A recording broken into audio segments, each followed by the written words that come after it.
All right, greetings everybody, and welcome to Conflict Radio. Today is August 1st, 2024, and August is typically a hot month, so let's get it started with Dr. Courtney Brown. Thanks so much for coming on the program. Let's see. Dr. Courtney Brown is a director and founder of the Farsight Institute, a nonprofit research and educational organization dedicated to the study of phenomena of non-local consciousness known as remote viewing. He's also the CEO of the streaming service FarsightPrime, which is phenomenal, guys, by the way. I mean, cancel Netflix for a couple months and go over to FarsightPrime and check it out. It really is truly some amazing stuff over there, it's the largest venue of public projects featuring remote viewing anywhere.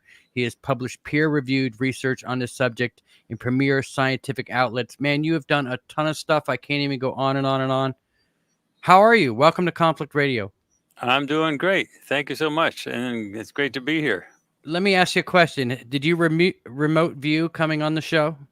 And no, I didn't do that. By the way, the video that I'm seeing on my side from you is a picture of the woods. Is that the way it's supposed to be? Yeah, I used to have just nothing, just a picture there, and I actually I'm working on a cam situation for season 2, but right now it's not very high quality. I've got to get an extension cord for my thing, so that's just outside the back It's of my okay. house. I was just curious. Okay, Yeah, that's so great. everybody can watch the weather. Actually, nobody has any idea who I am or what I look like, so there's a big reveal coming on that in the future. Oh, I see. That's the way. Well, you live in the wilderness. That's good. You have trees around. Okay. Yeah, that way people can watch for Bigfoot or whatever Yeah. when we're doing the show. Yeah. Great. Courtney, there is so much for us to talk about, and I'm just going to jump right to it if you don't mind, and let's just get down to it. Get Uh, down to it. First off, if nobody has any idea what remote viewing is, I encourage you to just go and search that up yourself, or you want to give us a real quick breakdown of what it is. Yeah. This is weird for people here on this planet because throughout the entire galaxy, the idea of remote viewing, remote perception, telepathy, stuff like that is normal. That's what people do. But remote viewing, as it's understood and done on Earth, is that it is a mental procedure where you can perceive things without using your physical eyes and your physical ears. Now, the basic way to look at it is I have a pen here. It's a Bic pen, and you can see it on the screen there. Okay. Now it looks bright and clear and so on like that. Now I'm going to remove the pen.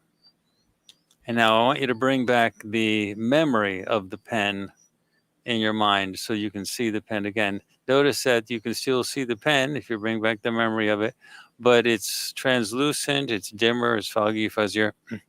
Well, the remote viewing images are are dimmer, foggier, fuzzier than that. And basically what it is that we are composite beings. So we have physical bodies, but we also have a non-physical self. And that non-physical self is the real thing. Now, we do not use the word soul or spirit at Farsight. We use the word isbe, someone who is for the purpose of being, and that's the end of it. So an isbe is what we all are. You are an isbe, I am an isbe, everybody that you see in the world is an isbe, and we live in these physical bodies. These bodies that we have dominate our perceptual capabilities with the hearing, touch, sight, taste, and smell, those 5 physical senses. But the isbe part is the real us. In the human form, the 5 physical senses dominate everything, and most people don't even know they have an isbe. They hope and they pray that they have a soul. They ask for, in the churches, they get on their knees and beg for someone to grant them eternal life so that the soul can live on. But that's just crazy stuff. That's just unique here to this planet. The reality is, it's impossible to kill an isbe. Nobody can grant you something that you already have. An isbe cannot be destroyed. And the physical body eventually drops off and the isbe pops out. And you say, what the blankety blank? What's going on here? But extraterrestrials that are in the near Earth environment think of the planet Earth as a planet of zombies, because they have a whole planet where people don't even know who they are. They don't even know that there is bees. I'll give you an idea of how weird this is. In other places of the galaxy, when you die, you don't even lose your stuff. You don't lose your spouse. You don't lose your house. You don't lose your bank account. They know that your physical body is not who you are. And everybody knows that. And so remote viewing, remote perception is something that they do normally. And even if you look at the reports of people who have interacted with extraterrestrials in Area 51 and in the abduction research, none of those extraterrestrials use English or any other human language. They all use telepathic communication to communicate. And we have people that study UFOs. And let me grab a couple books here. I'm not away from the camera. I'm just grabbing a couple books here. All right. Here's a book by Dr. David M. Jacobs, Walking Among Us. That's an academic who's retired now, but he was at Temple University for the longest time. And here we have John Mack, his book Abduction. They've both written other books. And I wrote a science book on remote viewing, the science and theory of non-physical perception. Remote viewing is how they, or telepathic communication, that's how they communicate. No one's ever gone onto a ship and had English spoken to them. And they communicate fine with that. But in the Earth environment among humans, we totally rely on the 5 physical senses. So the real question is, why is that the case? Why is it so difficult for us to understand remote viewing? Because it's like breathing to everybody else in the galaxy. So that is because this particular planet is being run as a prison by a select group of extraterrestrials who we call the bad ETs. Now, there are also good ETs, but they're not the ones running the planet.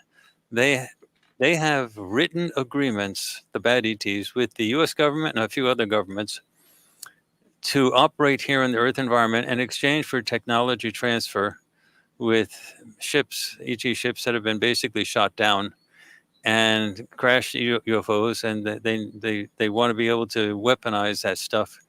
And the bad ETs have made written agreements with the US government and a few other governments to help them do that in exchange for the ability to operate in the Earth environment.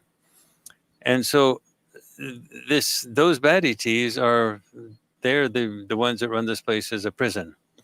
Now, this is something that has been talked about, the written agreements, by Chaim Eshed. Chaim Eshed is the former CEO, head of the Israeli Space Directorate for 30 years. Chaim Eshed is also a decorated general in Israel, and also he's currently a professor.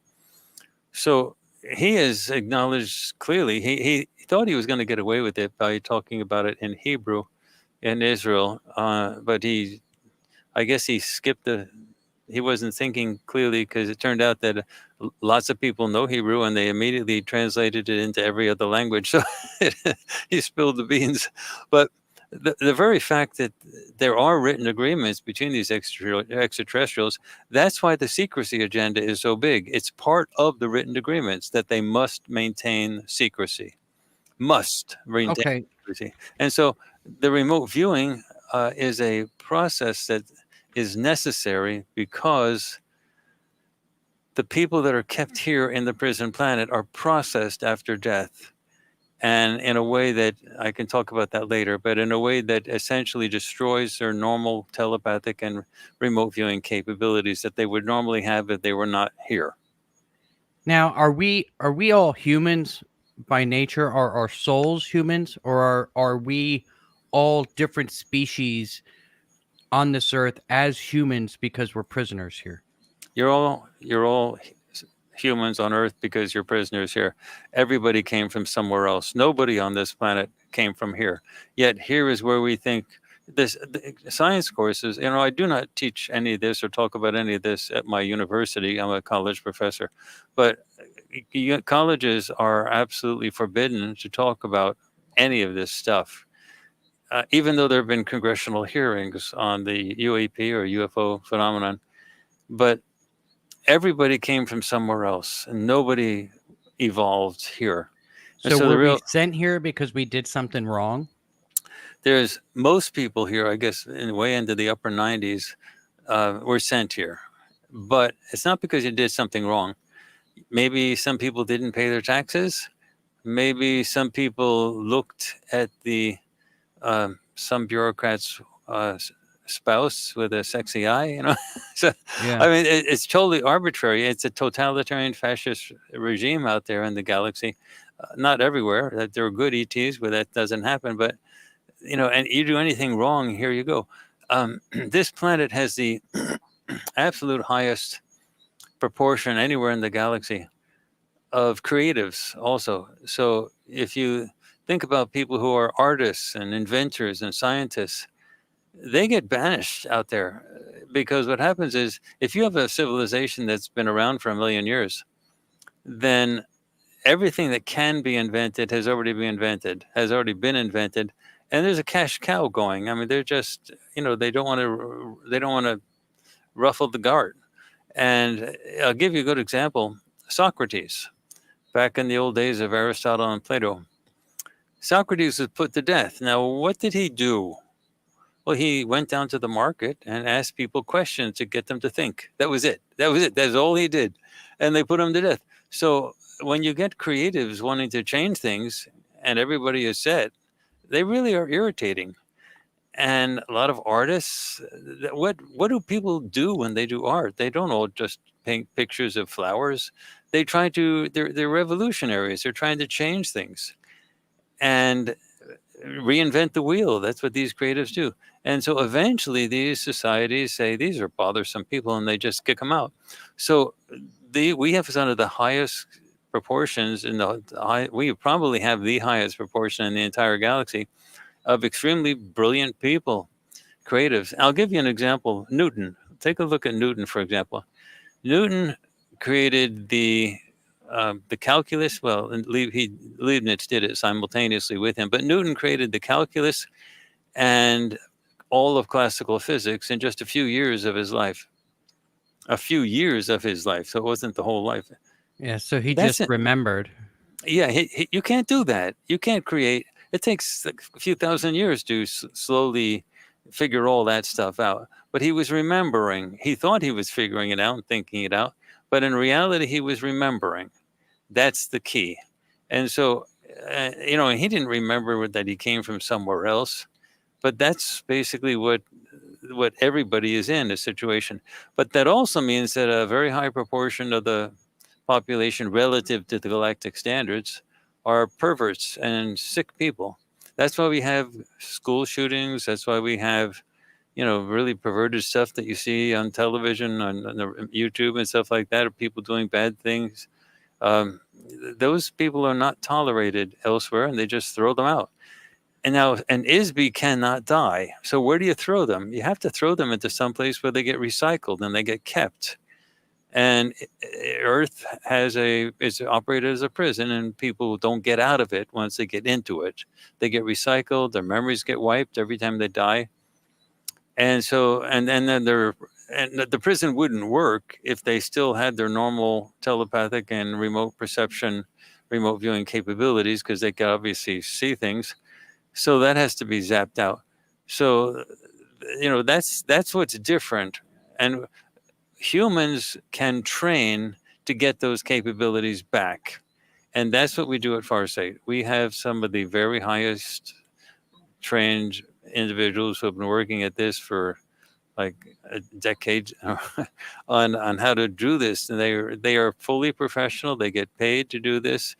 They're not like doing it as a hobby. And they are the best remote viewers that you can find anywhere. And in addition, they're professional in terms of presenting the remote viewing stuff, and we have studios and you know, the proper equipment to do it in a way that's entertaining to watch. Because if you're trying to convince the entire planet that this is real, you can't show somebody writing on a piece of paper with a pen and let that go on for a few hours. You have to actually be able to do this in an entertaining way. So we have studios, and then we have people do all of their remote viewing under totally blind conditions. And when they do their stuff on video, which is the last stage, they're the only ones in the studio. Nobody else is there. And we have like 4 or 5 people doing these things, and they all get the same stuff. So even the idea of corroborating reports, it's like crazy. They're doing everything totally blind. They're not told anything at all. And they all come up with the exact same stuff. Like what? That gives you an idea how good this stuff can get. And and so our procedures are derivative of those that were originally developed by the United States military and used for espionage purposes, but they've evolved way beyond that as well.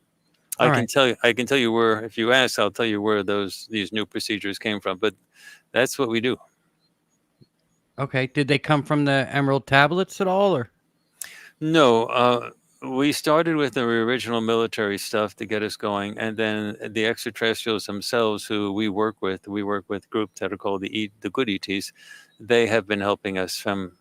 We kept this secret for a long time, but since the late 90s, they've been helping us a lot, and so we have actual. They're getting closer, aren't they? Well, they're here. We have actual meetings with them on a regular basis, like physical meetings. And so, but when you see the UAPs, UFOs being shot down, the ET crafts and David Grush has been reporting about the U.S. crash retrieval program. He's got military clearance, Pentagon clearance, and he still has that, and he's given testimony in front of Congress, both privately and in public hearings, about the crash retrieval program. Well, just think of this. If there are extraterrestrials that have ships, do you think they can fly across the entire galaxy and get here safely? And then as soon as they get here, they crash, like the motor breaks? Do you think they have bad mechanics? Do they need to go to Pep Boys or something to get better mechanics to keep them from flying? So no, it's what happens is those ships are being shot down. They're being shot down by the American secret space program. And that's again with technology that has been given to them by the bad ETs. Now, the bad ETs cannot shoot down the good ETs, because then it would change what's currently a Cold War into a hot war. And they don't want to do that.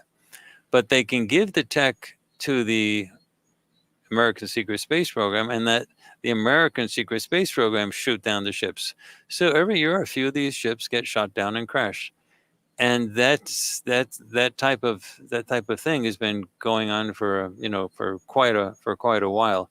But the idea of the crash retrieval program, if you know anything about anything, it's not in dispute. They have congressional hearings. You can see those on YouTube. I mean, David Grush has been talking about it, but a lot of other people have been talking about it as well. So that is a thing. So the real question is, where do these ships come from? Well, these are the good ETs that they're shooting down. They're not shooting down the ships of the bad ETs.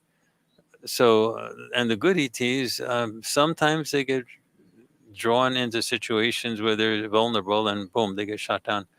They cannot defend themselves. They could easily eliminate the entire American secret space program in a blink of an eye.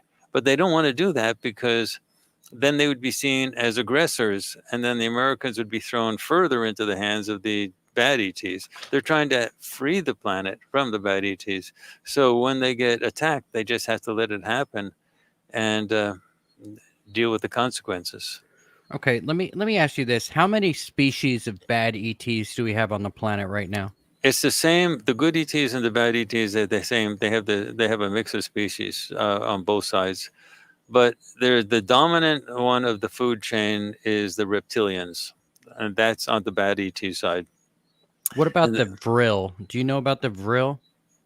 How do you spell that? VRIL. That's what I thought. No, I don't know that particular name. How would you describe that? It's sort of it's a alien that shoots a parasite into your eye, where it could take over control of the human body. Have you heard of this? No, I haven't heard of that. But the ETs have the bad ETs use tech all the time that can manipulate people. Yeah. You don't need a parasite to do that. The good ETs are what I would call fanatics with respect to free will. They are really free will fanatics, meaning they won't do anything unless you agree to the whole thing. The bad ETs are just the opposite, and they manipulate. The bad ETs have the human leadership, and I'm talking all major government, corporate, media people. They have them under total control. Some of it's blatant bribery, fear, intimidation. Otherwise, it's mental manipulation.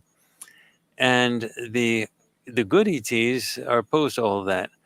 The good ETs have been trying. They have no access. The good ETs have no access to the major political and military uh, top dogs, but they might have some access to some of the military. I take that back, because half of the military is absolutely opposed to what's going on with the bad ETs. The other half of the military, and I don't know if the percentages are exactly half, but the other part of the military is in favor of this because they want that tech. So the good ETs are in a situation where they really don't have any access to the political leadership and the corporate leadership. So what they have been doing is working with the masses. What they have been doing is one of the things they have been doing is to take the media, the script writers and things like that, and give them information about ideas, things that are going on in their head when they're sleeping. And then when they wake up, then the scriptwriter says, "Oh, that's such a great idea for a new show. What an episode! How big this is going to be!" And what you get is a brand new movie. Now, the the good ETs will not force the scriptwriter to do that, but they can drop the idea in during sleep, and then it's up to the scriptwriter and themselves to decide whether they're going to pursue that. But that's what's been going on, and that's where Star Trek came out of. That's where Star Wars came out of. That's where the Matrix movies came out of. You have no idea how many zillions of science fiction type of stuff came out of that. And fundamentally, the masses have been transformed. They're ready to talk about the extraterrestrials, intergalactic conflict. They're ready to talk about all that stuff. The bad ETs don't want any of that thing to happen, but they can't stop the good ETs from sort of doing that type of influence with the media. Anyway, so that's what's going on. We have a Cold War, and the Cold War is going to end pretty soon, and it's going to turn into a hot war. There's going to be a shooting war between the two sides, and so a lot of the UAP people that are out there really present the evil beings as the American corporate military industrial alliance, and Yeah. that's just not true. What basically it is that there's a lot of people out there in the UAP UFO phenomena that say all the ETs are good, and the only thing that's bad is the military industrial complex. But that's just not the case.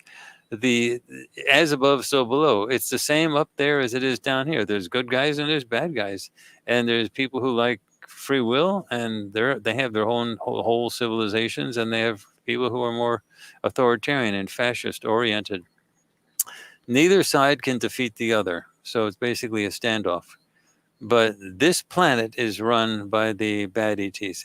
The good ETs are actually militarily dominant in the solar system, but In our solar system right yeah, now, right? they have pushed an enormous amount of resources into the solar system right now because they're expecting this Cold War to pop into a hot war very soon. And but they have to do it gently because they have to do it in a very strategic way. They can't just march in and sort of knock the bad ETs out. You just can't do that because the bad ETs, they're dominant here, and if the good ETs invaded, the humans would look up and say, "Oh my gosh, we're being invaded! Help!" And then the U.S. government and all other governments would be called to shoot down the good ETs. It would reverse everything. So they can't just invade. And in addition, if the bad ETs were going to be destroyed, they would blow up the planet because they can keep all the ISBs. They recycle them, they can capture them, they can just move the whole show over to another planet, all the billions of people. So they wouldn't blink about destroying the entire planet. And then it would say, okay, you thought you could do that? We taught you a lesson now. And that would produce a tremor of fear that would go throughout the galaxy. So the good ETs just can't invade. They have to get to a situation in which the bad ETs lose control over the population. And so when the bad ETs lose control over the population, the only way that can happen is if there is full disclosure. And I mean full, complete disclosure. And then all these stuff of secrecy would come out. And then the bad ETs literally couldn't control the planet because it is a psychological prison. It's not a prison that runs with bars and people being locked up in cells. This is a psychological prison. And so once the disclosure process fully happens, then the bad ETs really can't control the planet. And then they would be confronted with a militarily superior force of the good ETs. And they said, well, if we fight it out, then we will lose ships and personnel. For what reason? We can't control the planet anymore. So it's a lost cause. And that the plan is that will cause the bad ETs to withdraw. So you're not going to kill them all. You have to come up with some strategy to get them to go. And the only way they can do that is if they voluntarily go. And the only way that would happen is if they can't control the planet and they're faced with a military force that would end up destroying a lot of their ships and personnel. So that's what the game is. That's the game plan. And there are very few access points where the good ETs have direct interactions with humans. Farsight is one of them. But the bad ETs have lots of access points for working with humans because they are deeply involved with the part of the U.S. military, for example, that's involved with tech transfer. A lot of this goes on at the deeper levels of Area 51 and many other places. But the good ETs do have some access, and Farsight is one of those. And we kept it secret for actually a few decades, but we have direct interactions with the good ETs. We meet and we have meetings on a regular basis. It took a while for all of our people to get used to dealing with that. It's one thing for our people to do remote viewing. That's another thing entirely when they're sitting right next to an ET. I mean, that's remote viewing. You're perceiving something on the other side of the planet or on another planet, something like that, or in a UFO ship. But when you're talking about, an actual physical interaction, that's a different thing. The other thing is that we have no secrecy. So we are purposely, it was in January of 2022, the decision was made to spill the beans on everything. So the good ETs would like to have extensive contacts with zillions of people, but it's very difficult for them. But Farsight is one of the access points. That's why we're still here. The U.S. military has crushed almost all UFO groups that are out there. Any serious group I have been in meetings. I won't mention the actual names of the meetings, but of the groups. But I've been in scientific meetings of scientific organizations, and I see the military people walking the halls, and they're doing everything they possibly can to put pressure to make sure the debates never get out of hand, that no one actually talks about real life on places like Mars or anything like that. I have seen these people. I know their names. I interact with them. They don't like me. I don't like them. But they control those meetings, and they put a lot of resources into controlling those meetings and those people. So the good ETs have a very difficult time sort of getting sort of access to the intellectual powerhouse. There's no access to the universities. I'm the only university professor, even though I don't talk about this stuff at my university. I'm the last one standing. John Mack, he died. Um, David M. Jacobs, he's retired now. I'm the last one standing, fully tenured professor. I don't deal with this stuff. I don't talk about this stuff at the university, but nonetheless, I'm the only university professor that talks on this level. Now, there are some that are starting to come out. Gary Nolan, for example, he's starting to come out and talk about interesting things. But there's very few of us. And in terms of the people talking about direct evidence of the ETs, the extraterrestrials, and what they're doing, it's me. So it's a very difficult thing. But let me say this, Michael. If you were if you were in a group of extraterrestrials, would you just come across the entire galaxy to get here just to fly around in spaceships and look at people? Obviously, they're going to No, try to. I wouldn't. Yeah. They're going to try. Obviously, if they're coming here, they're going to try to interact with people. So they interact with one of two people. They interact with the government, military people that are doing tech transfer under total secrecy, and they interact with people like us who are willing to learn how to interact with them on their terms. It's complicated, but there's not. And our role at Farsight is to use remote viewing to develop a huge library of material that answers all of their questions about what the BTs have been doing all these thousands of years. And that's where FarsightPrime.com FarsightPrime.com comes in. It's a huge library of projects, over 100 projects, where we talk about everything involving. Yeah, it's fascinating, guys. I can't tell you enough. You got to get over there and check it out. It really is unbelievable. Courtney, let me hit you up with some questions on what you just discussed, if you don't mind. Sure, no, please go I've got ahead. some here. I've got a list of stuff written down, Yeah. and there's no way I'm going to get to it all. We've got I guess just under an hour left to go. You speak of the soul trap, and you speak of good ETs getting shot down here on this planet. Now, if they come into our atmosphere and get shot down, the good ETs, are their souls then trapped here as well? There's a risk. That's actually a risk. That's actually a thing. It is. There is a risk because it depends on how. It depends on how abrupt it is. If it's really abrupt, if the death is abrupt, they can get trapped. There's always that risk, and don't mistake that. What basically happens is when somebody's physical body dies, you pop out and you see the light. You hear people talking about near-death experiences, and you see the light. Well, that's a real thing. You see the light, but it's not God. It's tech. It's tech. I mean, these people have had millions of years in this galaxy to refine this tech, and it acts like a light to a moth. It attracts. It's a very strong wave, and it attracts the ISB into it. So you're sort of drawn into it with these incredible love, warm feelings, and and once you're drawn into the light, you get stuck like a fly trap. The more you struggle against it, the more it gets stuck, and you can't get out. And then you're zapped with a very high voltage bolt of electricity, way higher voltage than lightning.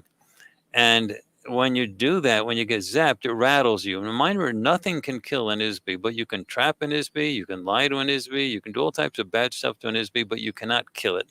So when they get zapped with that lightning, but with that bolt, high voltage bolt, they get rattled and they lose their memories. And they also lose their remote viewing capabilities and telepathic capabilities.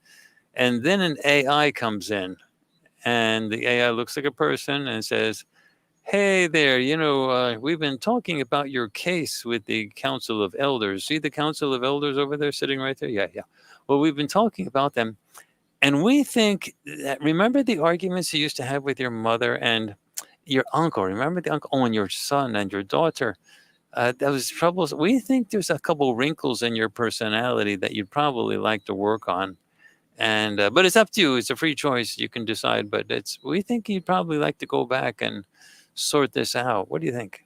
And then the person with no memories and being rattled, they say, "Sounds good to me," and off they come, and they come back again. So, in a near-death experience where they're resuscitated, they come back in. They report back what they saw about the light and the Council of Elders and the angelic beings that they saw. And if they come back in as babies, they forget everything. And so, that's how the prison planet recycles people. And the human physical body is designed to expire between ages of 60 to 80 years old. So it lives a very short life because that was necessary to meddle with the genes so that that happens. So people get reprocessed through the amnesia system more frequently. Otherwise, if people live to 120, 150 years old, then they'd remember things. They'd have a long enough time to figure things out. But professionally, you don't really get started till you're 30 years old. You go to college, you go through stuff, and by the time you're 30, you figure out what to do. And then 20 years later, you're 50 and you're thinking about, what are you going to do with the kids? They're getting grown, they're getting a little, you think about slowing things down. By the time you're 60, you're just planning on retiring. So really, you're talking about 20 to 30 years of professional life. That's not enough to figure out. You're busy raising kids, you're busy doing other things, professional stuff. And that's really not enough time to sort of figure things out. You need a much longer time span. And most ETs live at least 150 years. And so that had to be changed. So basically what happens is the genes that are here on this planet are designed to run the body hot.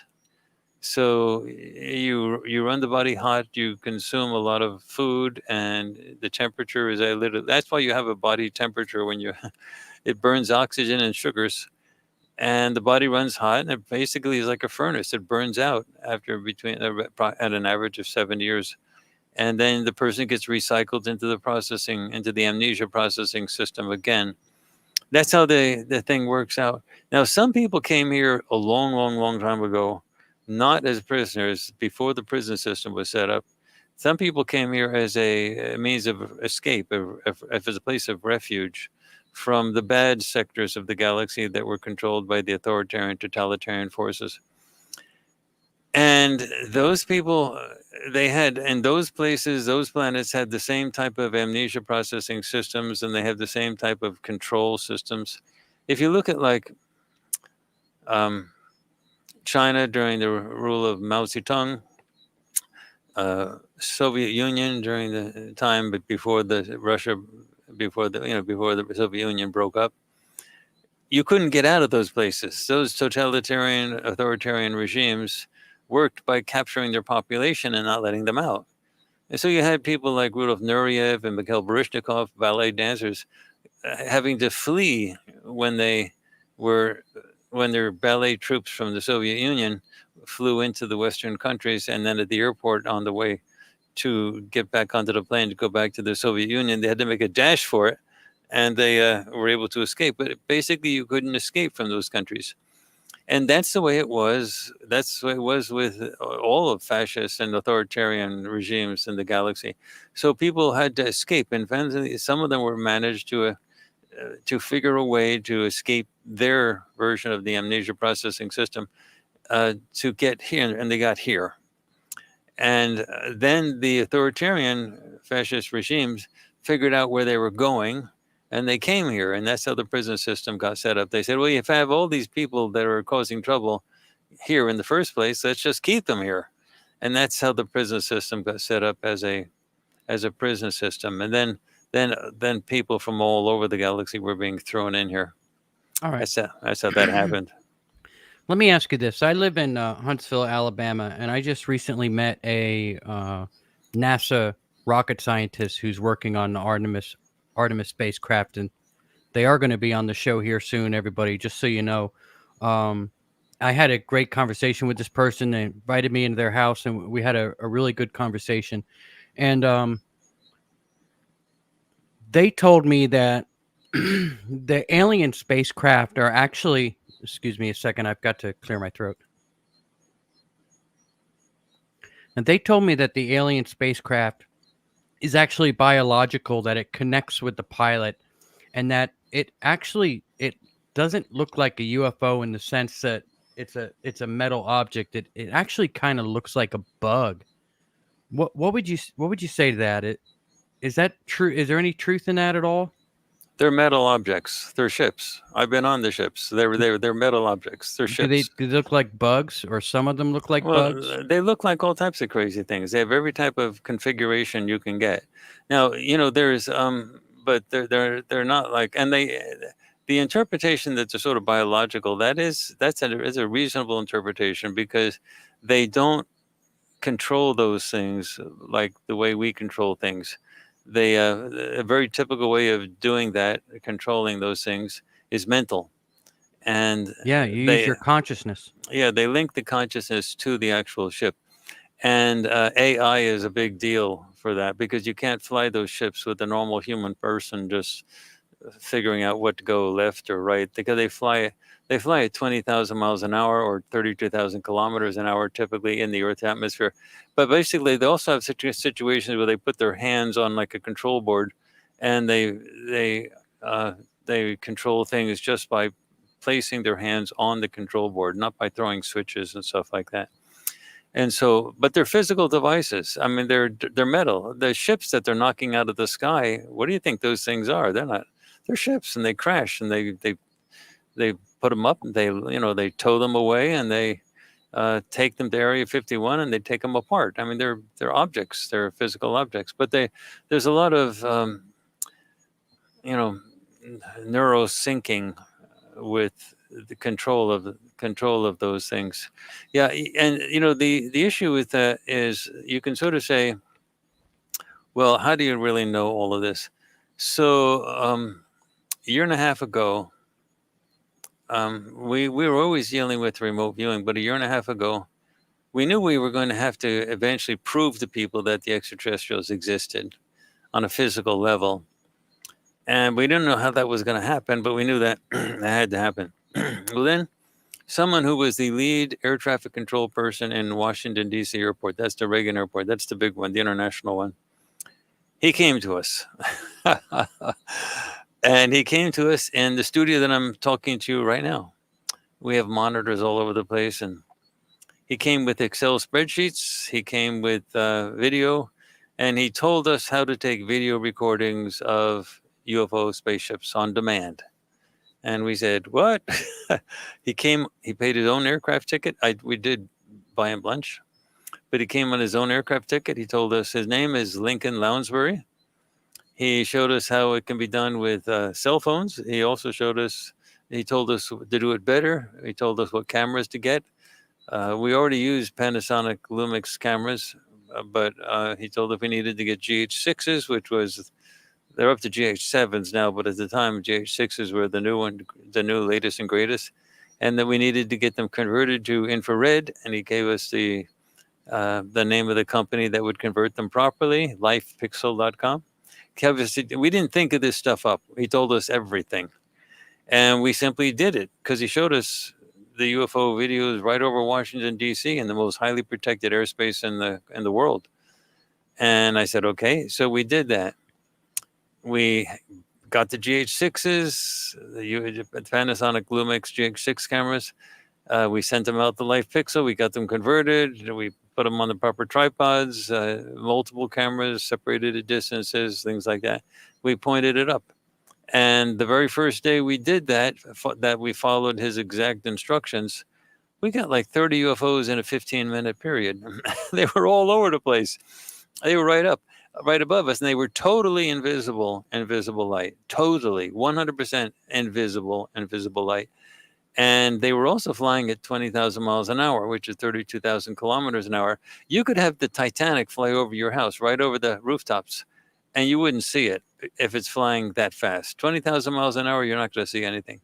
So we had to shoot it at 120 frames a second in infrared. And then in post, we put it into Adobe Premiere, and then we slowed it way down, and there they were, flying around crazy. And I could actually, one of the things we do is in our regular website, farsight.org, we have pages that actually tell people exactly how to do this. And if people want to just see some of the examples of what we do, and we actually have a cottage industry of people who are following our examples and following our procedures, and they're getting great shots of these UFOs. There's so many. Now, these ones are all the bad ETs. If they were the good ETs, they would be shot down. So, but nonetheless, you see their ships. And the reptilian ships are really interesting. A very common configuration for the reptilian ships is a long cigar-shaped ship. This goes to the question you were asking about, what is the shape of them? So reptilian ships are typically long and cigar-shaped. Different ships, different groups, they have different types of configurations. But I also have an Instagram page where I let. Yeah, could you bring that up? Could you share that with Sure, us I can share it to you right now. Let and me. show us a couple of those videos? That'd be great. Yeah, And I'll do that right now. Let me see. Share screen, and let me say. Okay, let me see. Let me look at the Instagram page here. I'll do this one. Okay, and I'll share. all right, while you're doing that, let me just give a quick shout out to everybody. Please hit that thumbs up button. It does help with the show. Add the subscribe to us, hit that notification bell. And if you have any questions for Courtney, we do a live 20-minute or so listener questions at the end of the show. So here we go. Let's check out what we got here. Okay, so this is a picture of a UFO that's right next to 4 Blue Angels jets. And this was taken over the Pensacola Naval Air Station. And that is the UFO that you can see it on the right-hand side, right? Yeah. Okay, now let me show you what the video looks like.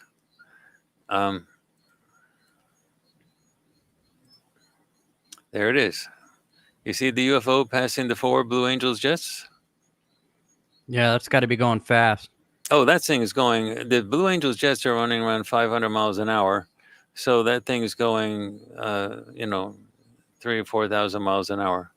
But that's it passing the jets, for example. That's just, and it's totally. When you take the videos of these things, you don't see anything. All you do is to see the Blue Angels jets, and you don't see it till you process the video afterwards. Let me show you some stuff that's done over my house. Right here, this is a good one. This is a reptilian ship. See the cigar shape? Yep. Now what? There. See, it's passing the airline. Now this did multiple passes, so we got it in different ways. See it now, a different one. And that jet is flying 500-600 miles an hour, and the UFO is flying around 20,000 miles an hour. And in that video, it didn't even look like the plane was moving. That's how fast that that's was exactly right. And you have to shoot these at 120 frames a second and then slow it down to see it. So, but that's a typical cigar-shaped reptilian configuration. Now there are many different types of configurations, so it's not just that there's one. We can. I have a great many of these things. This one here, you see that one coming in, and then it sort of tunnels down, and then it goes through the trees. Yeah, it looks like it's taking a left turn there. Yeah, that was done over the Pensacola Naval Air Station during the Blue Angels. For some reason, the UFOs really, really, really like air shows. I don't know, but they probably like the military bases too. Yeah. Now the Navy has been very kind to us. They've been very helpful. But if we didn't have some protection, then we wouldn't exist. So this is anyway. We have a zillion pictures. See, that's an orb. Did you see that orb? Yeah. That's the most common configuration as orb, and it was coming in and out. What you can basically do is you see these things flying at enormous speeds. There you'll see it again. Yeah. And they don't have any wings. So the issue is, Michael, I have to tell you that we made a major discovery at Farsight, and I'm expecting a Nobel Prize at one of these times because you can put my name on it for sure. And here it is. We discovered that bugs and birds, when they're flying, this is the true. I'm telling you the absolute fact. They have wings. They do, I swear. And then we also discovered that when bugs and birds fly, they flap their wings. I tell you, it's the absolute truth. I guarantee. Yeah. But that's how you tell the difference between a UFO and a bug and a bird. Oh, is that what somebody's saying? That's a bug? Yeah, because people say it's a bug. So, like, this is an example of a bird. You see the bird? You see how it's flapping its wings?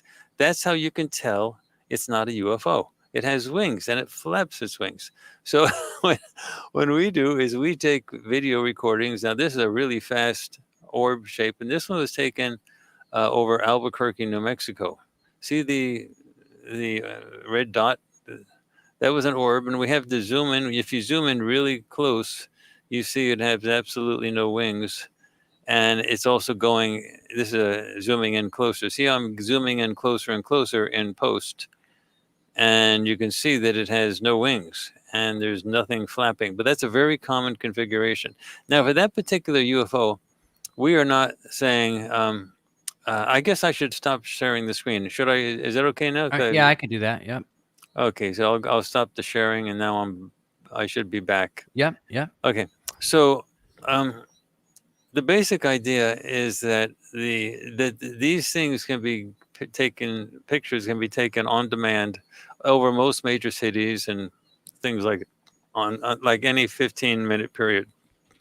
My son and I have gone out to Africa, and I've gone myself. I've been alone taking, and it's very unusual for me to be able to capture UFOs in Africa. So they're not equally distributed or distributed over the whole planet. But it's like Grand Central Station over Washington, D.C. and over Atlanta, they're all over the place. And, and over the Pensacola Naval Air Station, there are usually some, but during an air show, they're there in hundreds. I mean, hundreds and hundreds during an air show. They love air shows. I don't know why, but they do. The jets are flying around, and they love flying around them. And, they fly at such speeds, there's no way a biological being can pilot those things. Because at 20,000 miles an hour, 32,000 kilometers an hour, and they do crazy maneuvers. Well, aren't they in some kind of protective field too? No, they can crash. But the issue is, no, I mean, as far as a gravitational field, like inside the gravitational field that's around the UFO, gravity is normal. Kind of like the Starship Enterprise at warp speed, right? They don't feel acceleration. They control the acceleration stuff. So you're right in that sense. They don't experience those type of acceleration problems. So they have some means of controlling it. Otherwise, everybody would be squished inside those UFOs. Yeah. But they have AIs that assist in the flying of those things. So the pilots make decisions of where they want to go, but the AIs take over and do it because they do crazy maneuvers, flying at unbelievable speeds with tremendous movement. Going at high speeds and then making right angle turns, and I mean So it's just, but it's tech. It's just, there is nothing that you see out there that isn't tech. It's just, it seems magical to you because we don't know how that tech works. But the U.S. fake secret space program, they're using the same type of tech now, and so it's not that we don't have the tech, but it's not widely distributed. But Mike, I'll give you this much. You see what I have here? You see, this is a piece of technology called a cell phone. You see this? Yeah. Well, that cell phone, with the level of technology that came out with the computer chips and everything in it, that came out awfully quick. That is typical reverse engineering. What they do is the crash ships, they reverse engineer a lot of it, and then they ship it out to some companies, and then the companies have little pieces that they introduce into the populace. So, I mean, they don't put the whole kitchen sink out there, but they have pieces that they ship, that they export out, and that let companies manufacture. And then you get technology like those cell phones, which are amazing technologies in terms of that type of stuff. But yeah. All right, let me ask you this, and I guess I'm really curious. Have you ever heard of Project Looking Glass? Yes, I have.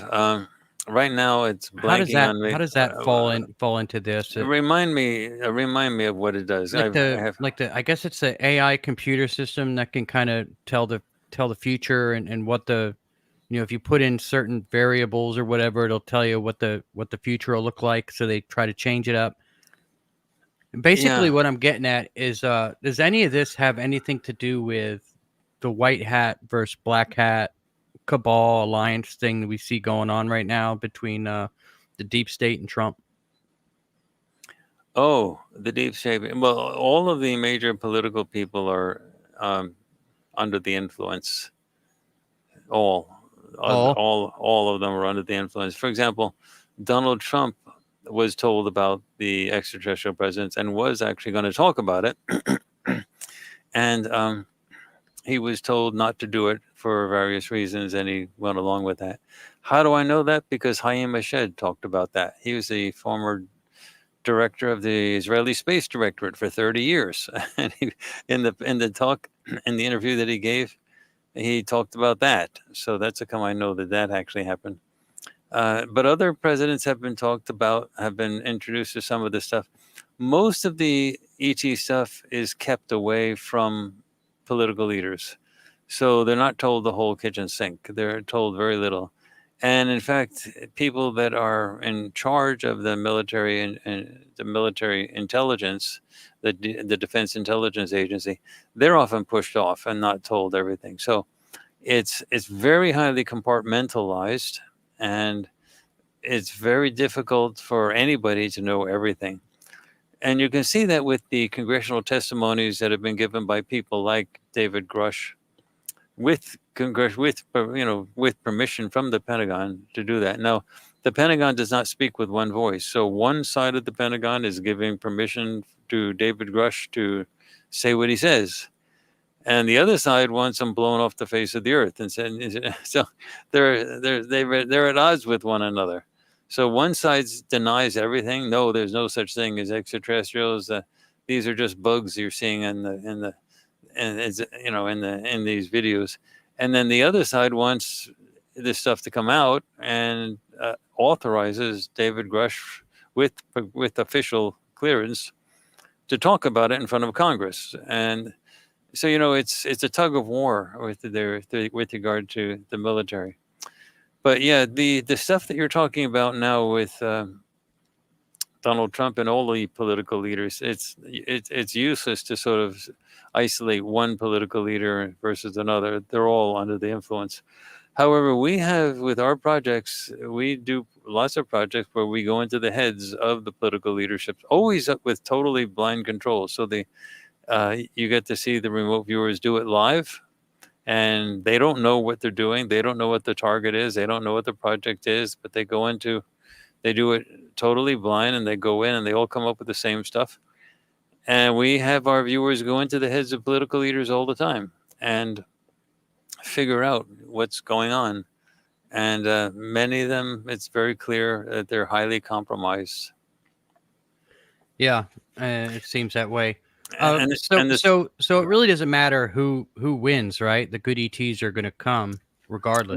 We need full disclosure, and what's going to happen is that both sides know, the good ETs and the bad ETs know that that the Cold War is going to shift into a hot war, where they're going to be shooting, and you're going to be able to see it. It's not like you're going to have me needing to talk about it. You're going to see it. And when that happens, actually, I can tell you something. I can give you advance warning. In a week, there's a project coming out with Farsight called The Shootout, where we did a remote viewing project of the shootout when the Cold War turns into a hot war. So people can get a good idea of what it's going to look like when it happens. So that's coming out in a week at FarsightPrime.com. How long do we have to go for the shootout to happen? Yeah. It's unclear, but it's not too long down the road. What's happening now? Now the good ETs are not. I mean, not too long. In a way, it could be 20 years. I mean, no. Like 2 years, no, less than 2 years. The bad ETs are the ones that are orchestrating that dialogue, where you see people saying, "Oh, disclosure is coming next year, the year 2027, 2030. That'll be happening." What's happening is that the bad ETs are just feeding a lot of information, a lot of it through the channeling community. They're feeding a lot of bad information, kicking the can down the road. But no, what's going on now is that there's a direct process going on now where there are crises that are happening across the planet. Now, the good ETs are not causing these crises, but they are helping to push them so that they sort of build up to be happening all at once. So you get Russia and Ukraine's thing, then you get the stuff that's in the Middle East, and that's spilling out of control, and that's going to start involving Iran and and the rest of the Middle East. Yeah. You're gonna get a full-fledged fight there, and then you may get China jumping in. This is the best opportunity China's ever going to get to take over Taiwan if they're going to do it. This is it, when the West is totally consumed with the stuff going on in the Middle East and Ukraine. So, but basically, you're getting major crises occurring all at once, and at some point, the crises are going to get so big that somebody's going to have to intervene because somebody's going to start doing nuclear stuff. And so that's what's building up. You're getting a situation where the good ETs are then going to have to involve themselves openly in order to stop the planet from going in that direction. And then they won't be seen as bad guys, they'll be seen as good guys. And what you're going to get then is a shootout between the good ETs and the bad ETs. Now, you can see the crises happening. They're happening on a political level in the United States, they're happening on a military level in the Middle East and Europe. You get extreme polarization. Nobody's talking to anybody else, no one's talking reason, and it's getting worse and worse and building and building. In the United States, for example, you have extreme polarization in the United States, and you're going to have a very high likelihood of almost civil war, disruption after the election, no matter who wins. But if Kamala Harris wins, the Republican side, they're already stating and have been stating for Yeah. a couple years that We careful of our platform. yeah, no, I understand, but they have been stating. But on the right, on the other side, on the left, you're going to get the exact same situation. Yeah. It's Antifa and If everybody Donald else. If Donald Trump wins, the liberal side or the Democratic side, they're not going to stomach it either. There's going to be violence, and the chief generals in the U.S. military have openly worried about this. That when the 2020 election happened, 124 admirals and generals signed a petition, an open letter, questioning the legitimacy of the 2020 election and potential corruption and so on. That tells you that, and they were just recently retired generals and admirals, and this is something that the current heads of the Pentagon have said. They're not completely confident that their current generals and admirals would stay all on one side. They could fragment, meaning they could start fighting each other. Some of them would say, well, no, this side won the election. And the other would say, no, the other side won the election. There could be a dispute. But we're not in a situation where everyone's going to sit down and say, oh, well, that's how it turned out. That's who got the votes and so on. It's going to be. And then if you have that turmoil in the United States, you're having similar turmoil in the Middle East and similar turmoil in Europe. Yeah, South America, it's everywhere. Yeah. And in South America right now, what's going on in Venezuela and other places. And so, and then China will spill out. So I'm definitely not siding with any one side or the other. I'm just saying you're getting extreme polarization. And at some point, extraterrestrial influence is going to have to intervene, or the planet's going to be toast. Okay. Now, what about what Werner von Braun had said on his deathbed, reportedly, I mean, I wasn't there, about the last card that they play is a fake alien invasion? Could that be what we see first? It depends. The reason we're now openly talking about the extraterrestrial contact that we have is because we were told that there was going to be a false flag type of situation involving us, because the bad ETs don't like the fact that Farsight is doing what we're doing. And they were going to say that extraterrestrials were involved with Farsight and were trying to manipulate the public or whatever. So you can introduce yourself to people only once. Once you've been introduced, you're either trying to correct the record or whatever. So Yeah. it was January of 2022. We made the open decision to tell everybody about the open contact that we've had for years, and that's why I'm talking about. That's why I'm able to talk about that now, and it's ramping up.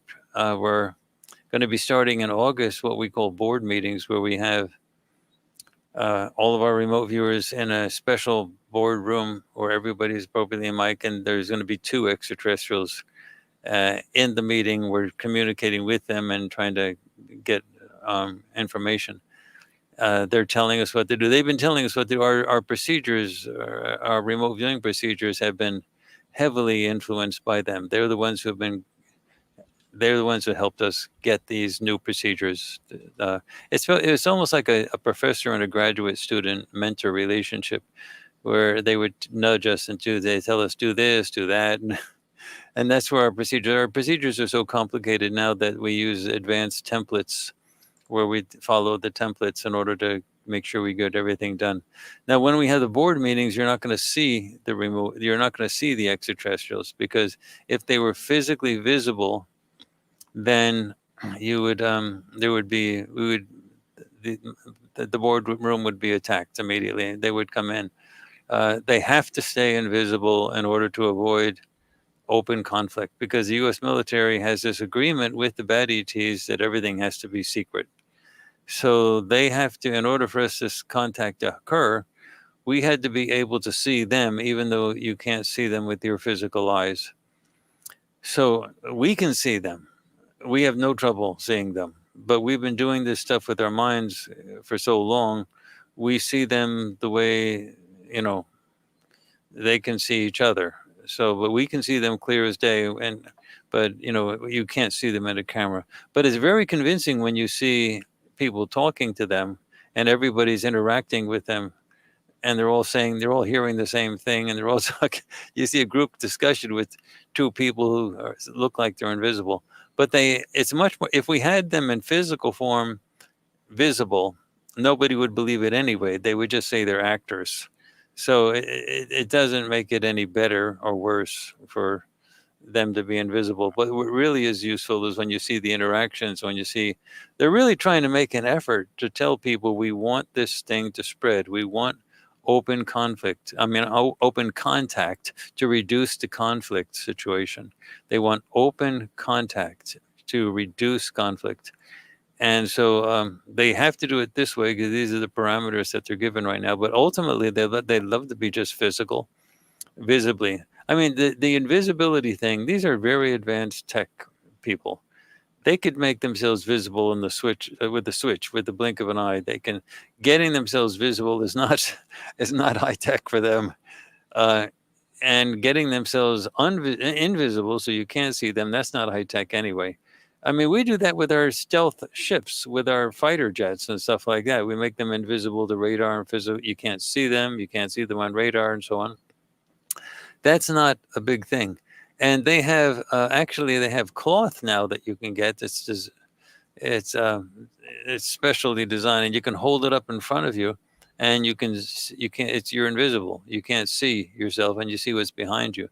So I mean, and there are actually YouTube videos where you can see people use that cloth. It's I don't know the technology behind it, but it's some type of high tech stuff. And the cloth, people hold it up, and then suddenly you're invisible. Yeah, I've seen that. Yeah. Yeah, you've seen that. So for them to have invisibility on a technical level is not hard, but Okay. it's necessary because of the current Cold War crisis between the 2 EG groups at the moment. But anyway, we're going to start showing those boardroom conversations in August, which is this month. It's the 1st of August. Yeah, fascinating stuff over there at Farsight, guys. So definitely get over there and check it out. Let me ask you this. Sure. We hear a lot of stories about there's currently underground battles going on now and on the Earth.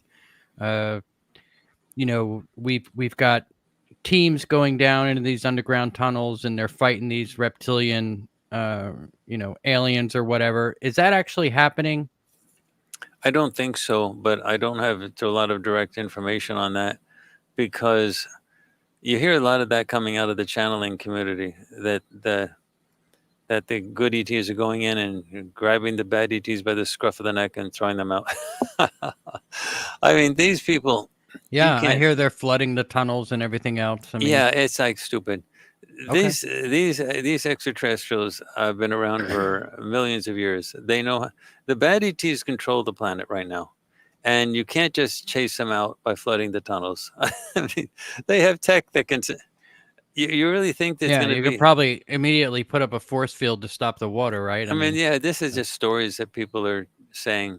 Okay. Yeah, but I mean, They're these. fun, right? Like Commander Thor. Is Commander Yeah, Thor a real person? yeah, you've heard. I won't mention who talks about that, but that's a typical type of crazy story that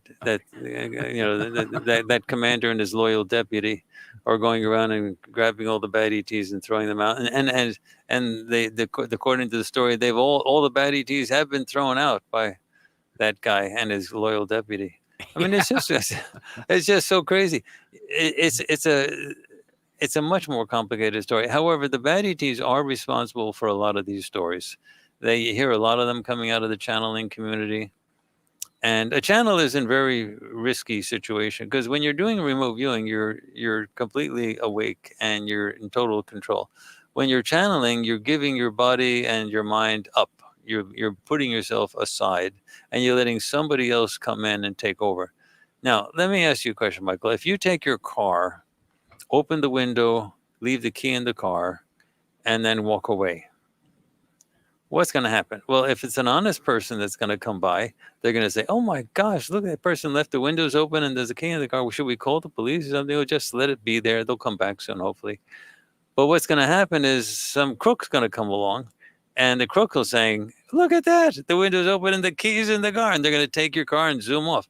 So the good people are not going to mess with you. It's the bad people that are going to jump in your car and take it off. So when you're a channel, that's what you're doing. You're opening the window, leaving the keys in the car, and saying, "Take it." Well, the good ETs aren't going to do that. They think you're stupid for doing that. The bad ETs are going to come right in and they're going to make themselves sound great. They're going to have great bubbly personalities. Positivity is going to be coming all over the place. And they're going to spew a bunch of junk that is going to make you think all types of funny things. A great story, for example, that came in through the channeling community is that the Greys are an extraterrestrial species that destroyed their own planet through environmental stuff. They were not good to their environment, and then they destroyed their whole planet so badly they had to go underground. And then once they were underground, there wasn't as much space in there, so they started to genetically manipulate themselves to make them smaller. And then giving live birth was sort of a pain in the butt. So they made it so that test tube babies and things like that, all these confined spaces. And eventually they came out and found that that there was some type of dimensional shift and they didn't even know where, and they felt so guilty about and so they went to the Galactic Federation and begged for permission to reintegrate some of the genes that they needed in order to be more feel emotions again, because they blamed their emotions for destroying their environment. And now they're here on planet Earth with permission from the Galactic Federation, interacting with people who are giving their permission to be abducted in the middle of the night to do genetic stuff, to be able to put some genes from the human genome into the Greys so that they can have a new species to move into and stuff like that. That's a lot of horse blankety blank. That's crap. Yeah. That's stupid. What actually happened is there was a very nice humanoid species. Like they looked a lot like us, and they were a little bit more emotional than us, and they were conquered. They were conquered by basically those reptilian forces. Reptilians work with proxies a lot. They very rarely use their own ships and personnel to wage their wars. They have other groups that they conquer and that fight their wars as mercenary forces. Yeah, that sounds familiar. Yeah. And so this species was conquered, and then they took everybody there and they put them into other bodies that could be more easily controlled. The emotions that the people felt were a real bother, so they made them into bodies that had emotions that uh, basically were gone. They kept their telepathic capabilities, but they didn't have many emotions, and they needed these people to be able to be worker bees that could work with other species, including humans, without feeling emotions, because you're abducting humans in the middle of the night, putting fetuses into humans, taking fetuses out, doing all types of mean and nasty, torturous things. And you don't want people that have feelings and feel guilty about this. So you have to have sort of worker bees that do this kind of stuff. That's how the Greys came about. They were a conquered species like us, and they were their isbies were put into other bodies, and there they are. Now, you can't just rescue them and take them and put them back in the old bodies, because even if you, and there are in the good ETs, there are Greys. So even if you took those Greys and you put them into new bodies like this, it's a traumatic thing. They've been in those bodies for so long, they have to slowly segue out. They have to slowly design bodies. I have been interacting with Greys since I was a kid, and they're very nice people. They work for the good ETs. When I was a child, very young, I had, through most of my childhood, when I went to sleep at night, there were two Greys on the right side, on one side, and two Greys on the other. And this isn't stuff I had to remember through hypnosis or dreaming. These were they were there every night. There were two on one side and two on the other. They never hurt me. They never did anything bad. I guess they were there protecting me or from anything. And that went on for like ever. And I wondered about whether I should tell my mother about it, but I said no. They told me it would just disturb her, so I never told her. But I've been interacting with these people, and they're perfectly good people. But they're on the free side. There is a group of Greys who I like to call, and we like to call, the Essassani resistance movement, and they're a military group of the Greys that are no longer under the influence or control of the reptilian forces, and they're a resistance movement. And they're trying to free everybody else, all the other Greys that are still captured by the bad ETs. They also work very, very closely with the rest of the good ETs, which is why I interact with them. I have a daughter, in fact, on one of the ships. Now, I didn't raise her, but she's half. She's a hybrid. And David Jacobs, in this book, Walking Among Us, he's a former professor of Temple. He describes these hybrids a lot, but these are hybrids, or he calls them hybrids, that work with the bad ETs. So Yeah, you used to have an ET girlfriend, right? no, No. I have a daughter who's a hybrid, and Okay. I visit her on the ships regularly. I mean, not regular, well, enough times. And she's sort of my liaison person. I'm very proud of her, and she's proud of me, and she knows I'm working here, and this is what I do. But I didn't raise her, and I have to confess to you that I paid no child support payments. So, so, but she was raised there. But she definitely considers me, uh, you know, her dad. And my son Aziz, he considers her his half sister. And she tells me when I go onto the ship, she tells me what we have to do. Now, if you look at Farsight stuff, you look at the streaming service, you look at our studios, you look at all the technology we have, you have to ask yourself, with all the UFO groups, all the science groups that deal with parapsychological stuff and things like that, they're cash strapped, and they don't do squat. and they're always being broken up. Then you have to say, what the heck is going on with Farsight? Why do we have all of this advanced equipment, our own studios, boardrooms? Why do we have these people trained to the highest level to be able to do all this? Why have we not been stopped? And well, the side of the military that protects us has been watching us closely. They watch us closely, and they keep us protected. And so we couldn't exist if that side of the military didn't exist.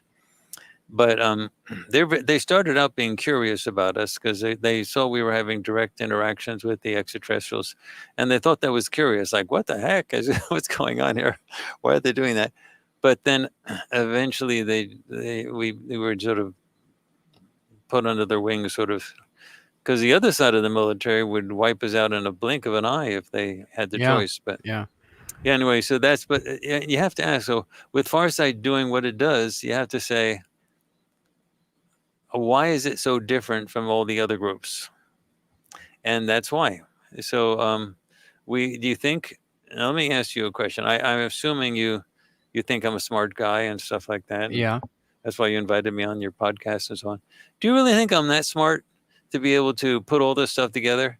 All the equipment, all the funding, all of the studios to get everything arranged, properly done, so that we have a streaming service that's technically is equivalent to Hulu, Netflix, Disney. I mean, do you think I could have figured out that all that stuff needed to be done and had to be done? How do you think that all that stuff happened? We're told what to do, and we do it. I follow these suggestions. Yeah, it's a pretty impressive platform too, I will say. Now, let me ask you one more question, and then I'm going to get on to some listener questions if you've got some Sure, time to stick sure. around with Oh us. yeah, it's great. I do want to ask you: is it possible that human beings are time traveling? Of course, we're time traveling because it's impossible to kill an ISB. Now, listen to this. Let's put two and two together. Remote viewing works across time and space. That means you can go back to any length in time and perceive it. You can go forward in time and perceive it. Now, in going back in time, it's a little easier because you're following a timeline that you know. So you know where to go. So that even though it's done under totally blind conditions, the way the targeting is done, they know exactly where to go. So going into the future is different. So because it hasn't happened yet, there's an infinite number of timelines, infinite number of future timelines and past timelines. But it's easy to navigate the past ones. The future ones is a little bit more challenging. However, how do you actually navigate the future is an interesting question. And that was one of the things that I did in my book, how a remote viewing is done to actually remote view the future. So if in a context of infinite number of timelines, so I designed, well, I was given the information of how to do it, but I designed an experiment where you have a temporal outbounder. We have someone in the future who agrees to do the targeting, to do the target. So you have people in the past doing the sessions. You take the sessions, you encrypt them, you put them up on the web, so people all over the world are downloading them. And then you have to wait. And then the temporal outbounder, you have to wait months, like 3 months, for the person who's agreed to do this. At that point, the person chooses a target. And that target has to be somewhere in the middle between when the sessions were done and when that person is choosing the target. So if you have 3 months, month number 1, the sessions are done. You skip month number 2. Month number 3, the tasker chooses a target, but the tasker chooses a target from month number 2. So it's in the past for the tasker, but it's in the future for the remote viewers. The remote viewers get it correct every single time. So, as long as you know where you're going, you can get it correct. So the issue is with the ability to remote view across time and space, that tells you that the ISB we don't actually go someplace. The ISB already exists across time and space. You're just shifting your perception from place to place and time to time. So when you go back in time and remote view the dinosaurs, well, you're actually going back. In fact, 2 remote viewers can see each other if they're at the target at the same time. they bump Oh, into each that's other. pretty cool. Yeah, that phenomenon was not discovered by us. That was discovered by Joe McMonagle, who was a military remote viewer. He saw Ingo Swann, who was one of the original CRV people. All right. And so, but that was but that's the thing. So you actually end up putting yourself in these various spots, or the concentration of yourself in these various locations. So so remote viewers are traveling across time and space with their ISBs. So obviously, if you just add some tech to it, ships, well, they have ways of doing that as well. So a lot of the ships don't come from our particular time frame, like right now. They come from the past, they come from the future. They all come in. So traveling across time and space can be done by every individual, but it's also done technologically with actual ships. So, and also I can say you're a time traveler. Where do you think you came from? You think you were born and raised here, and you came from someplace. And when you came here, you lost everything. They took you away. You lost your bank account. You lost your car. You lost your house. You lost your family. You lost all that stuff, and you came here. Well, hopefully they've they put it away for me, and Yeah. Well, I can get it in back one day. those other places of the galaxy, you keep all that stuff. You don't lose anything. But you were a time traveler when you came here, in a sense. So I mean, and one of the reasons the bad ETs are concerned about everybody getting out is they would go back and they'd want their stuff back, and they'd say, "Who threw us into that place in the first place?" It is a big mess. All right, so let me give a quick shout out to everybody that's here. Courtney, I've got to tell you, I've never had over 300 people in a live show before, so congratulations. Oh, it's been fun. You're running a great show, and I'm enjoying talking with you. Normally you would have about 4 minutes left and we would end the show, but do you mind sticking around maybe an extra few moments, and we can get to some listener questions? Of course. Okay, that's awesome, man. Thank you so much. Terrence here has some really good question. He says, Dr. Brown, what do you think the source or energy we all come from is? And have you heard anything about 2627 reveal? Thank you. Okay, let's start. That's two questions. So let's start with the source or energy. I'm going to be blunt with you. Your understanding of God is crazy. All the extraterrestrials that are out there in their ships, they just think of everybody on this planet as nuts. Zombies that don't know who they are, what they're talking about. Gods, as you have been talked about, are things that extraterrestrials have been doing to manipulate humanity forever. In recent memories, it's Ra and Zeus. Zeus, for example, he put himself as a god. Zeus was no god. He was a prison warden, and he was a serial rapist. He used his place as his own harem, and he used to travel around with his ship and his colleagues, and he used to rape underage girls in front of their families. That's who Zeus was. He was no god, but he made the people think of him as a god. Same thing with Ra. All the various manifestations. However, when you have all of these religions talking about this, that, or the other, and they fight among themselves, you get the Middle East wars, fighting with one religion against the other.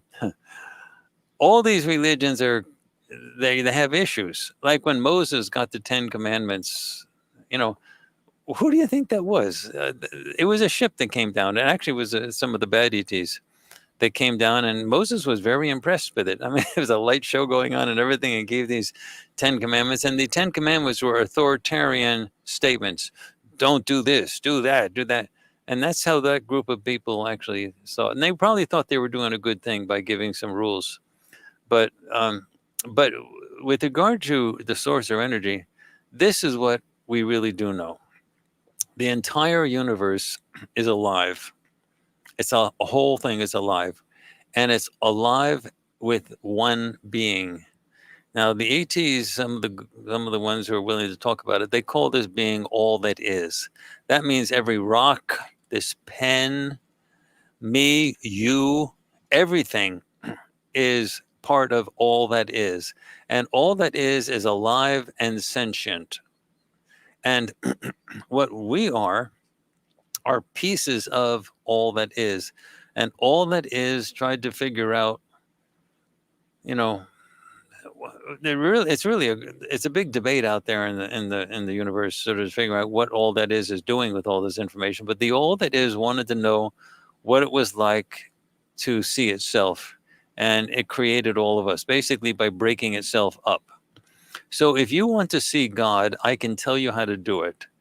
Go to your bathroom and look in the mirror. That's God. That's all that is.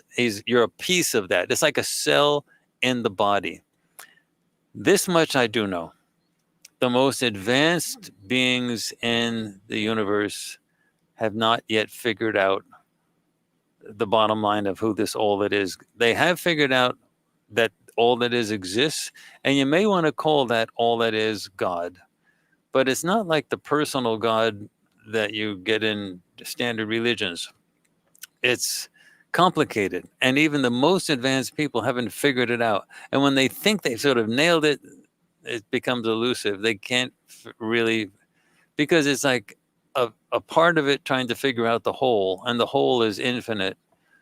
And we do know some historical aspects. Now, all that is exists out of time and space. So time doesn't really make sense when you talk about all that is. But we can sort of rephrase it in a way that makes sense to us in terms of time. And what you can say is that there was a time, if you let me use time as sort of a way to phrase the statement, there was a time when all that is was just by itself. And it searched for another being like itself, and it didn't find it. And it was basically going crazy.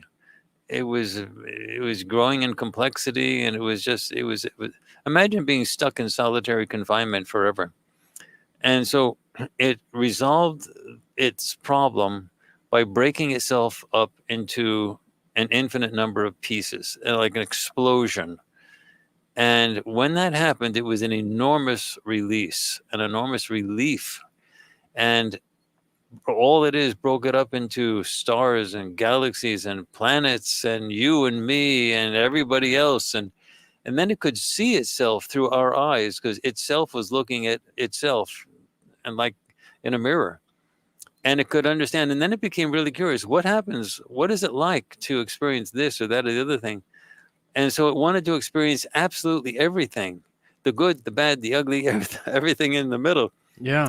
And that's what we're doing. So when you're having an experience, when you're making love with your lover, that's all that is, experiencing that and treasuring that experience. Wow, this is so great.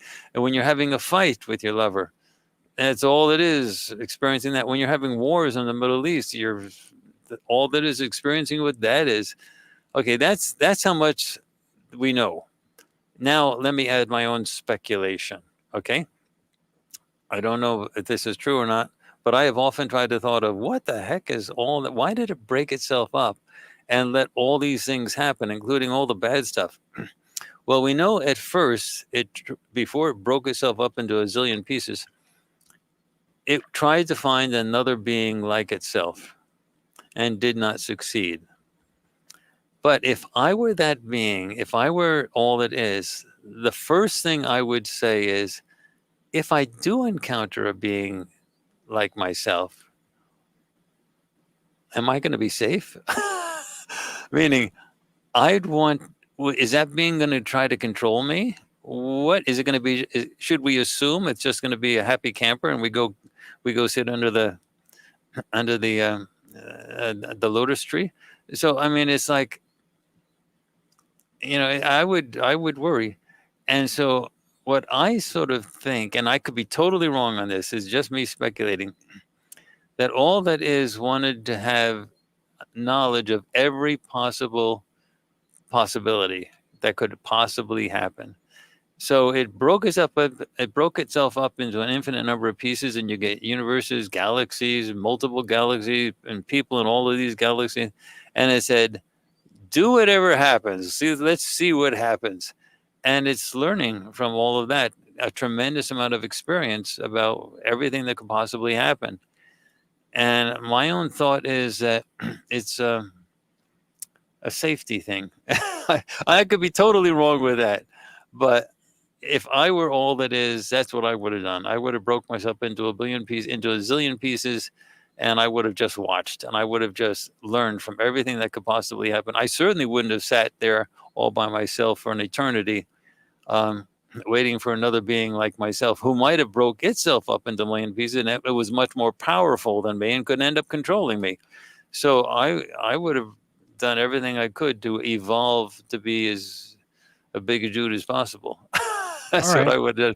Now I don't know if that's true, but that's how I. But the part about all that is existing, that's well known in the world and the galaxy, and you can call that all that is God if you want, but it's not the God that you hear about in religions that says, "Listen, you get down on your knees and beg for forgiveness, or you're dead. You're going to be banished to the fires of hell for eternity." Well, but if you get on your knees and beg for forgiveness, uh, I will grant you eternal life. Now, what's that? It's crazy.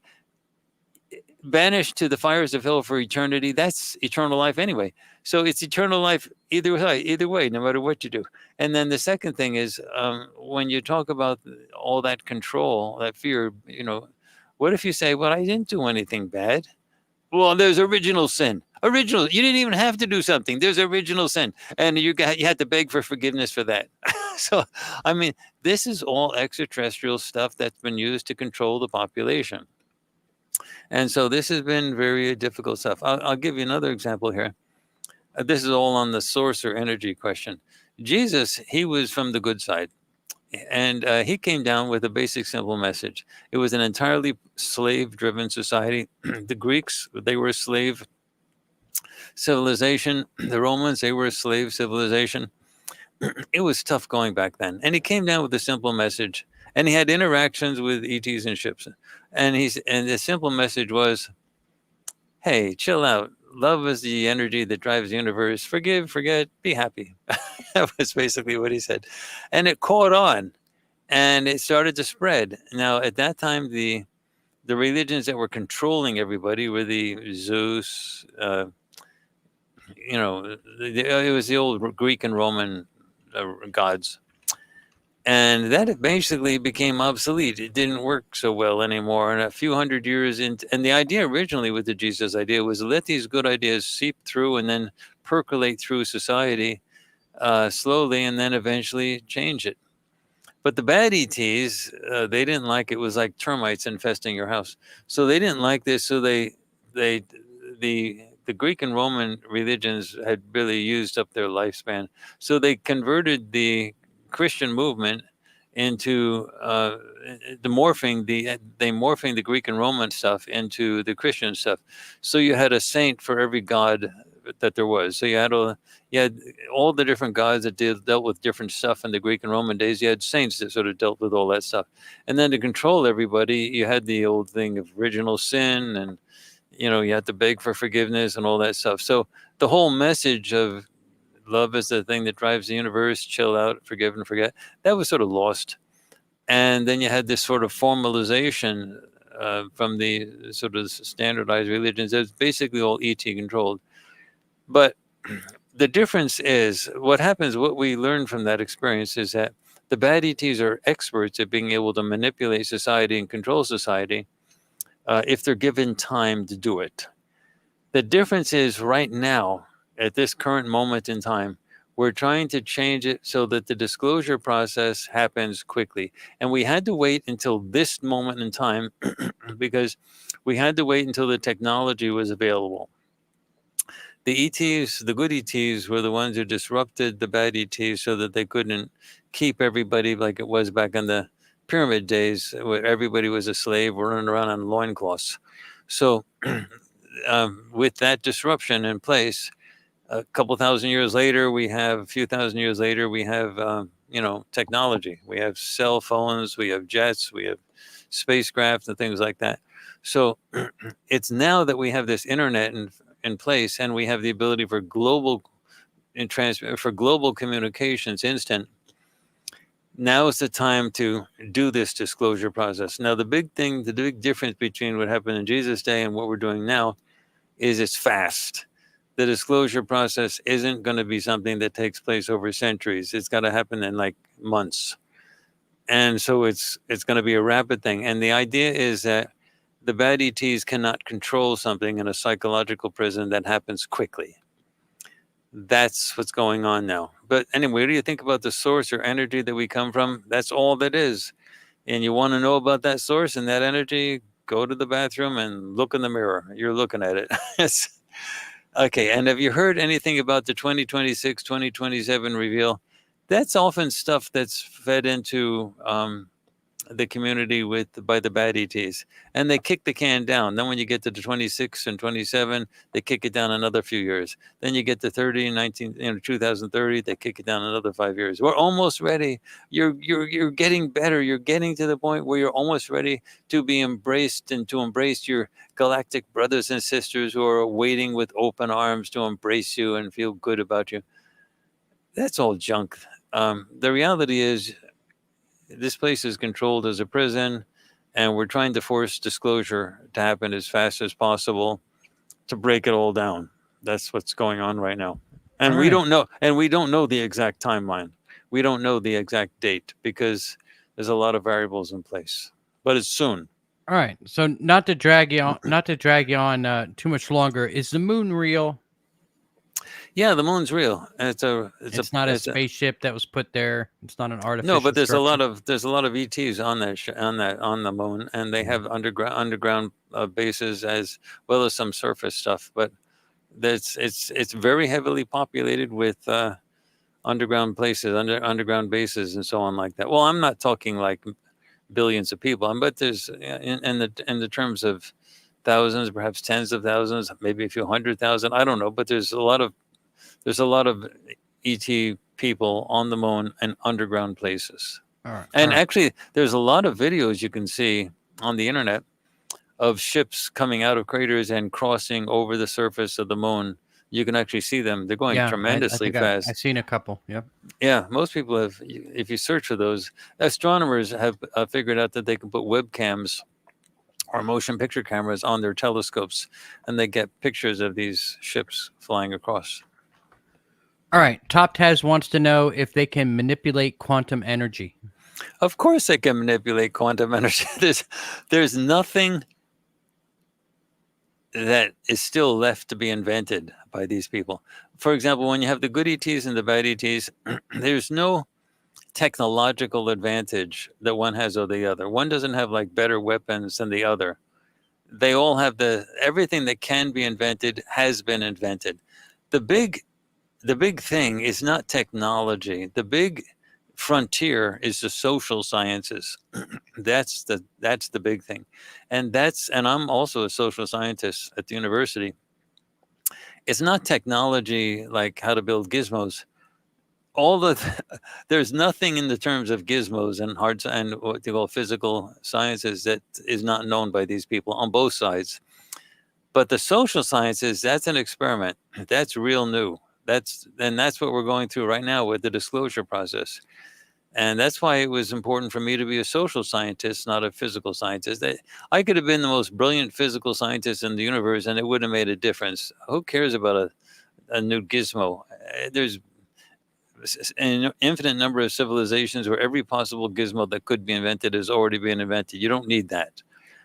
Social sciences is where the real frontier of knowledge is. How do you free an entire prison planet that's being controlled by a very advanced negative ET group?